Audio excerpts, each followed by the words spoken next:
feministas incluso, se hablaba de crimen pasional. Crímenes pasionales. O que el hombre, generalmente era el hombre, estaba llevado por una enajenación momentánea. Exactamente. Y eso aminoraba muchas condenas. Bueno, figura del femicidio, que también el Ejecutivo Nacional ya planteó que no debería existir en el Código Penal. Justamente lo hizo su ministro de Justicia, que está bastante cuestionado. Exactamente, por un caso en los pero 90. repasemos los números de qué pasó en estos 10 años con los femicidios en el país. Desde que el movimiento Ni Una Menos salió a la calle hasta ahora, murieron 2.590 personas por femicidio. No son solo mujeres, también hay hijos y también hay hombres en femicidios vinculados. Y en Córdoba fueron 182 víctimas en 10 años. Una verdadera catástrofe. Tenemos banderas locales en torno a este tema. Andrea Castana es una de ellas, todavía está impune su crimen, fue en 2015. Y bueno, también hay otras chicas. Exactamente. Bueno. Queríamos recordarlo, pero nuestro tema ahora tiene que ver con la inminente elección para la Defensoría del Pueblo de Villa Carlos Paz. Bueno, hoy hemos invitado a una candidata a defensora del pueblo, es María Ángela Mancuello. ¿Dije bien tu nombre? Muy bien. ¿Cómo andas? Deciros con vos es el espacio. ¿Cómo andas, María? Muy bien. ¿Cómo te dicen? ¿María Ángeles? ¿María Ángeles? Algunos me dicen María y otro grupo me dicen Angie. Angie. bien. Ahí está. Bueno. Bueno, bienvenida. Buenas noches. Muchas gracias por invitarme. ¿Cómo nace tu candidatura y por qué decidiste pelear esta elección? Bueno, voy a empezar contestando la segunda, ¿sí? En realidad yo vengo en el trabajo territorial dentro de Carlos Paz y lo que es Punilla hace varios años, en la defensa justamente del medio ambiente, en la defensa de la calidad de vida, cuestiones sociales, en temas salud. Así que lo vengo haciendo durante todos estos años ad honorem, ¿sí? Por amor a todo esto, amor al pueblo, amor a la gente, amor a la tierra. Y por qué no hacerlo con un título, ¿no? Que me permita de alguna manera afianzar y tener más recursos para llevar adelante todo esto que realmente siento yo y que el equipo que me acompaña también en poder defender al pueblo y priorizar todos los derechos que por supuesto tienen. Sí, no, cuando mirás la Defensoría del Pueblo de Villa Carlos Paz, ¿qué análisis haces de cómo funcionó hasta ahora, qué cosas priorizó y cuáles son los cambios que pretendés hacer ahí? Bueno, de los mandatos que hubo, quien me resuena, quien me resuena positivo por lo que fui hablando con la gente es Lucchesi, ¿sí? Después, lamentablemente, ninguno de los otros candidatos, perdón, de los otros defensores que estuvieron, tengo entendido que tuvo una gestión positiva. De hecho, la gente no conoce quién es el defensor del pueblo, no conoce qué hace el defensor del pueblo, lo que significa de que la mayoría de la gente no accede a su oficina. Y a mí qué me reporta hoy en la Defensoría del Pueblo, que en realidad no funciona, ¿sí? De hecho, mucha gente no lo conoce y otra tanta gente que lo conoce no iría en teoría a votar porque consideran que la Defensoría es un gasto inútil. Y si vamos a mirar, sí, la verdad es que en estos 3 mandatos fue un gasto inútil porque no representó al pueblo, porque hubo un gasto de presupuesto, sí, que es dinero ni más ni menos que del contribuyente. ¿Y qué queremos hacer nosotros? En realidad sí queremos reivindicar la Defensoría porque tiene un montón de facultades que permiten mejorar la calidad de vida de la gente de Carlos Paz y bueno, necesitamos para eso tener el lugar, pero ¿qué pasa? Hasta ahora los defensores del pueblo todos fueron funcionales al gobierno de turno, entonces no se generó el contrapeso con el oficialismo. Necesitamos un defensor del pueblo que no sea de la misma línea política que el intendente, justamente para generar esa oposición, ese contrapeso y que defienda al pueblo y no al intendente. En ese caminar que llevan en estos días haciendo para bueno, que la gente los conozca y para que los vote, ¿cuáles son las principales demandas? Veo acá que hay un volante que están repartiendo casa por casa y hablan del impuestazo, de la seguridad, el control y la transparencia. Pero la gente, ¿qué les pide? ¿Qué es lo que está demandando? Las demandas son muchísimas. Ahora, si las tuviéramos que concentrar, el tema del impuestazo fue totalmente notorio. que el Ejecutivo, bueno, con la aprobación de algunos concejales del Consejo de Representantes, aprobó aumento de tarifas por encima de la inflación, que eso la gente lo sintió, no solamente los hogares. Ayer estuvimos caminando toda la parte de los comercios y los comerciantes, algunos dicen, o pago esto, o vivo, o como, o le pago al empleado, o sea, tiene que empezar a pensar dónde va a poner ese dinero. O sea que el tema del impuesto por encima de la inflación terminaron siendo tarifas abusivas y excesivas que están lamentablemente destruyendo el bolsillo de las familias y del comerciante de Carlos Paz. Otro gran problema es la seguridad, ¿sí? Cada vez se viene incrementando mucho más el robo de motos, gente que ya se empieza a meter en las casas, roban celulares, no se puede estar en las paradas de colectivo. ¿Y qué puede hacer un defensor del pueblo frente a eso?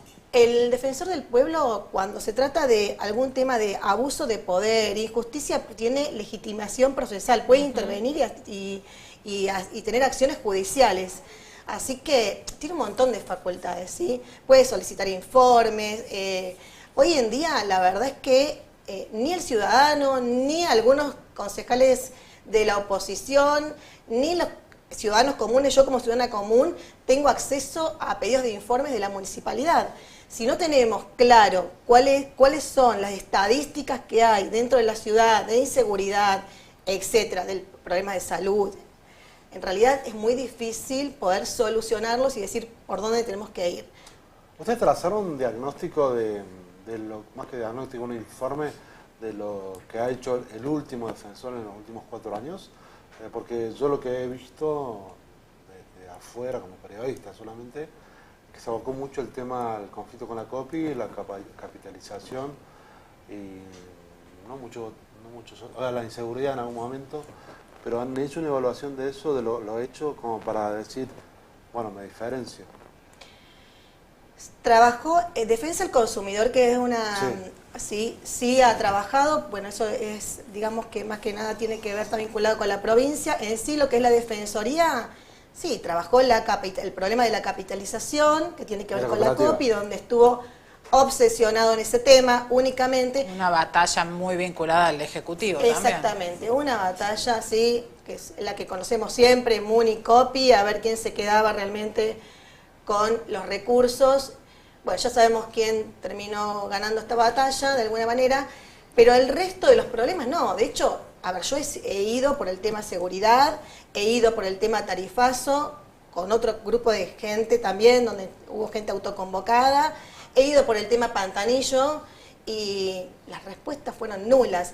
¿Qué más? Te voy a contar algo más. También fui con un grupo de inmobiliarios, arquitectos, ingenieros, cuando se hizo la ordenanza, se aprobó la ordenanza 7001 para frenar la construcción de más de 6 unidades.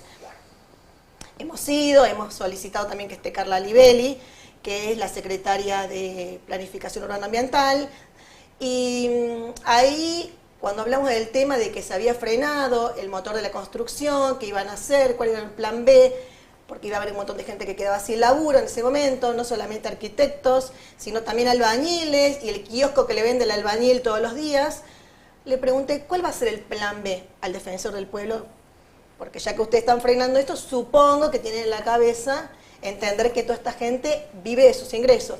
No tenemos plan B, no tenemos plan B. Entonces, yo me pregunto, si para cada decisión que van a tomar, si no se hacen cargo y no van a tener plan B, imagínate para lo que sirve la Defensoría del Pueblo. Por eso es que yo entiendo que la gente que medianamente tiene una idea de la Defensoría del Pueblo se resista a creer en la Defensoría. ¿Y cómo no se va a resistir si hasta ahora realmente no le dio soluciones a la gente? No le dio soluciones al pueblo. Cuando circulan por la ciudad y demás, que la gente sabe que hay que ir a votar, ¿qué respuesta encuentran? Porque es bastante decisivo para el resultado, el nivel de participación y cuánto pueda alentar la participación el propio Ejecutivo Municipal. Un paréntesis, en la última fueron el 25%. Claro, mínima. El 25%. Sí. No, la gente no sabe que hay elecciones a Defensor del Pueblo, no sabe que las elecciones son obligatorias, no hay de parte del Poder Ejecutivo ningún tipo a mi ver, ningún tipo de intención que la gente participe de esta elección. La verdad es que sabemos que el Ejecutivo tiene mucho poder sobre la cantidad de empleados que trabajan, ¿sí?, lamentablemente bajo becas o contratos, ¿sí? Hay rumores por ahí que andan diciendo de que se los obliga a ir a votar. Esos rumores llegan a nosotros, nos preocupan un montón, porque significa que si ese aparato va a votar y el resto de la gente común no se entera de que hay elecciones, sí, y es como que ya el resultado está resuelto, ¿sí? Y entonces, ¿dónde quedó la democracia? Sigue funcionando un gobierno que se dice llamar democrático, pero sin embargo a mi gusto es tiránico. Muy bien. Quería preguntarte, dijiste que entre tu activismo también está muy vinculado a temas de salud. ¿Cuál es el diagnóstico y qué puede hacer la Defensoría del Pueblo en ese tema? Y nosotros podemos relevar los centros de salud, podemos ver qué tipo de aparatología hay, ¿sí? Si se encuentra o no, todos los centros sanitarios se encuentran aprobados por la entidad provincial. Tengo entendido que el concejal Rivetti había averiguado y se encontró que el hospital estaba sin la habilitación desde el año 2011. ¿El hospital? El hospital el año pasado estuvo sin habilitar desde el año 2011 porque le faltaban un montón de requisitos para cumplir, entre ellos la sala de rayos, quirófano. Entonces, bueno, hay cosas que son graves que nosotros sí las podemos auditar, tenemos la obligación de controlarlo, no es un favor que le hacemos a nadie, simplemente es nuestra obligación controlarlos. Entonces se pueden ver qué aparatología hay, ¿sí? La estructura si está en condiciones, cómo es el sistema de turnos, qué cantidad de gente se queda afuera. Hoy fui al hospital y me encontré una mamá con un niño discapacitado que me contaba que, bueno, su nene no tiene audífonos, por lo tanto no se puede incorporar a la clase normal de los chicos. Bueno, una serie de situaciones que se terminan dando en cada familia que son extremadamente dolorosas y donde en realidad nadie escucha a esta gente. Va a la Defensoría del Pueblo, si no lo encuentra el defensor o si no pide la audiencia con el defensor, nadie lo atiende. Y la Defensoría tiene que ser una oficina totalmente abierta, ¿sí? Tiene que recibir a todo el mundo. Te quería preguntar justamente, estaba mientras hablabas pensando en el presupuesto que se necesita para mantenerla, la cantidad de empleados y también que es una caja de la política, ¿no? Un kiosco de algunos que buscan algunos partidos políticos para meterse y tener otra caja, ¿no? Porque es una caja. ¿Cómo lo cambian desde adentro eso? Y si tienen alguna alternativa a que sea eso o que sea otra cosa. Yo creo que en realidad todo se cambia en la medida en que esté controlado y auditado, ¿sí?, por la ciudadanía, ¿sí? Por eso también nosotros proponemos esto, que haya una forma una plataforma en que la gente se entere de todo lo que ingresa y a dónde va, ¿sí? Si la gente tiene participación ciudadana de todo lo que se hace, ¿sí?, se controla peso a peso, todo lo que sería de alguna manera la contribución de aquel que paga sus tasas, sus impuestos, es fácil de controlar, no es difícil. El problema que hoy tenemos es que todo lo que ingresa se pone adentro de un archivo, ese archivo nunca se puede abrir, el que lo abre únicamente es el Poder Ejecutivo o los amigos del poder, y al resto la miramos de afuera. Entonces, ¿qué tipo de control podemos hacer si no tenemos acceso a la información? Ninguna.